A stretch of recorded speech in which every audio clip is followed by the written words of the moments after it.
14 लाख की तुलना में हमारी सरकार में लाभान्वित किसानों की संख्या 31,88,000 और गेहूं में 43,75,000 किसान लाभान्वित सीधे सीधे हुए हैं, जिनसे हमने उपज खरीदा है, उनको उपलब्ध कराया है।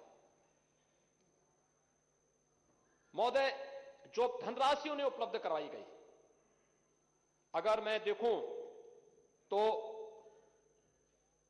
गेहूं और धान के किसानों को जो कुल धनराशि उपलब्ध कराई गई, यह धनराशि गेहूं में 12,800 करोड़ रुपए, यह 12 से 17 के बीच में और 17 से 21 के बीच में उपलब्ध कराई गई 36,405 यानी 36,405 करोड़ रुपए, यानी 3 गुना ज्यादा धनराशि किसान के पास गई है।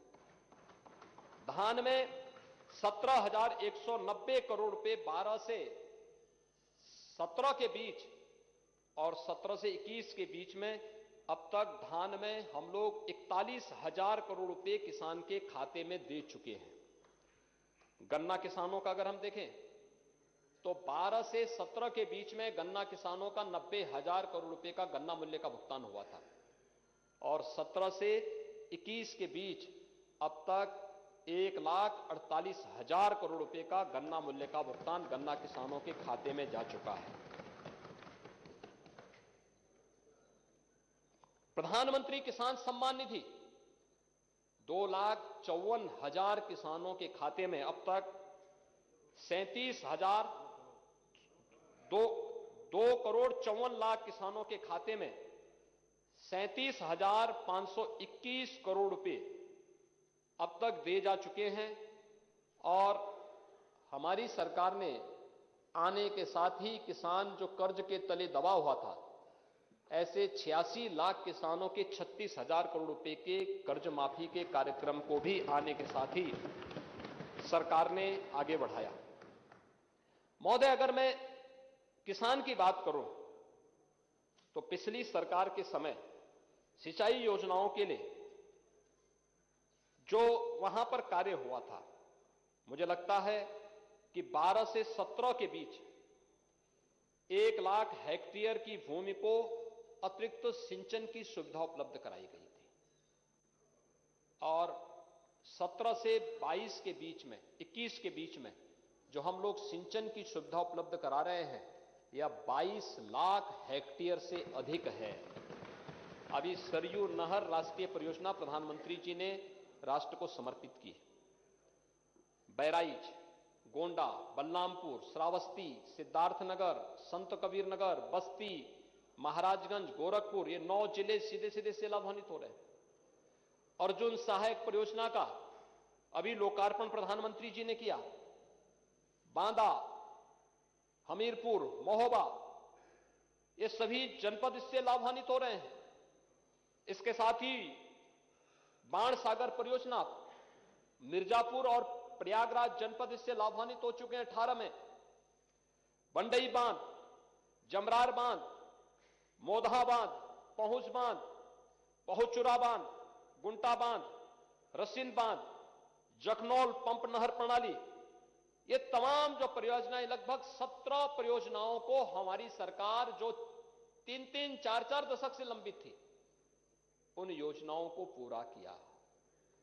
उसमें कोई कोताही नहीं बरती गई और आज उसका परिणाम है कि प्रदेश के अंदर सिंचाई के अतिरिक्त सुविधा किसानों को प्राप्त हुई और किसान उससे लाभान्वित हो रहा है। महोदय, अगर प्रदेश के अंदर हम देखेंगे, पेयजल की सुविधा गांव-गांव में उपलब्ध करवाने की कार्रवाई, बुंदेलखंड प्राकृतिक दृश्य से हर प्रकार की खनिज संपदा से भरपूर है, लेकिन वहां की खनन संपदा को, खनिज संपदा पर भू माफियाओं को और खनन माफियाओं को हावी पिछली सरकारों ने करवाया था। हमारी सरकारों ने उन माफियाओं को उनके सही जगह पहुंचाने का काम किया ही, लेकिन साथ साथ वहां की जनता जिन विकास कार्य के लिए हकदार थी, आज पेयजल की समस्या का समाधान मार्च 2022 तक हम लोग, जब हमारी सरकार को 5 साल का कार्यकाल पूरा होगा, बुंदेलखंड की पेयजल की समस्या का समाधान हो चुका होगा। हर गांव में हर घर नल योजना लागू हो चुकी होगी।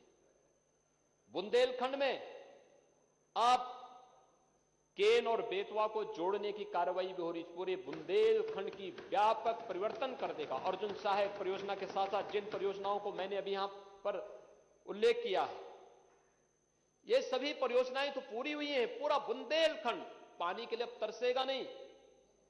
वहां की माताओं को, वहां की बहनों को इसके लिए परेशान नहीं होना पड़ेगा और वहां के नौजवानों को पलायन इसलिए नहीं करना पड़ेगा क्योंकि बुंदेलखंड के विकास की आधार अब बुंदेलखंड एक्सप्रेसवे बन रही है। 2022 तक इस एक्सप्रेसवे को हम तैयार करने जा रहे हैं और एक्सप्रेसवे में सरकार ने डिफेंस मैन्युफैक्चरिंग कॉरिडोर की स्थापना की कार्रवाई को भी युद्ध स्तर पर आगे बढ़ा दिया है। अभी आपने देखा होगा भारत डायनेमिक्स लिमिटेड की एक बड़े प्रोजेक्ट का शिलान्यास झांसी में प्रधानमंत्री जी ने किया है। बुंदेलखंड के दोनों जनपदों में हम एयरपोर्ट दे रहे हैं। चित्रकूट के एयरपोर्ट हमारा तैयार हो रहा है। ललितपुर में एक नया एयरपोर्ट हम देने जा रहे हैं। बुंदेलखंड विकास की एक नई आभा के साथ आगे बढ़ रहा है। पूर्वी उत्तर प्रदेश,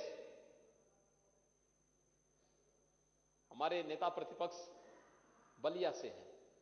अलग विषय है कि विकास में रुचि उनकी कम ही रहती है, लेकिन बुंदेलखंड के साथ साथ पूर्वांचल एक्सप्रेसवे खुल चुका है और सही मायने तो मैं तो यही मानता था कि आपको जाने में बलिया परेशानी होती है क्योंकि आप साल में एक बार ही क्षेत्र में जा पाते थे। तो हमने कहा कम से कम साल में 10-12 बार जब चले जाएं। इस बुजुर्गी में तो आपका ध्यान रखने के लिए बुंदेलखंड एक्सप्रेस, पूर्वांचल एक्सप्रेस इसीलिए हम लोगों ने तेजी के साथ आगे बढ़ाया। और मैं तो चाहूंगा, वैसे आप चले होंगे, धन्यवाद, ओह धन्यवाद देने का तो शिष्टाचार है ही नहीं ना। आपको चोरी छुपे देते होंगे लेकिन हम लोगों को नहीं देते। पूर्वांचल एक्सप्रेसवे लखनऊ को गाजीपुर से जोड़ रहा है और गाजीपुर से वाराणसी भी जुड़ रही है, बलिया भी जुड़ रही है। बलिया के लिए लिंक एक्सप्रेसवे के लिए भूमि अधिग्रहण की कार्रवाई को तेजी के साथ आगे बढ़ाने का कार्य चल रहा है। गोरखपुर लिंक एक्सप्रेसवे पर कार्य युद्ध स्तर पर चल रहा है। गंगा एक्सप्रेसवे पश्चिमी उत्तर प्रदेश को पूर्वी मध्य उत्तर प्रदेश होते हुए पूर्वी उत्तर प्रदेश से जोड़ने के लिए प्रयागराज तक 12 जनपद हमारे इससे आच्छादित हो रहे हैं। 18 तारीख को शाहजहांपुर में प्रधानमंत्री जी गंगा एक्सप्रेसवे का भी शिलान्यास करने जा रहे हैं। महोदय, 1947 से 2017 तक प्रदेश के अंदर 1.5 एक्सप्रेसवे बने थे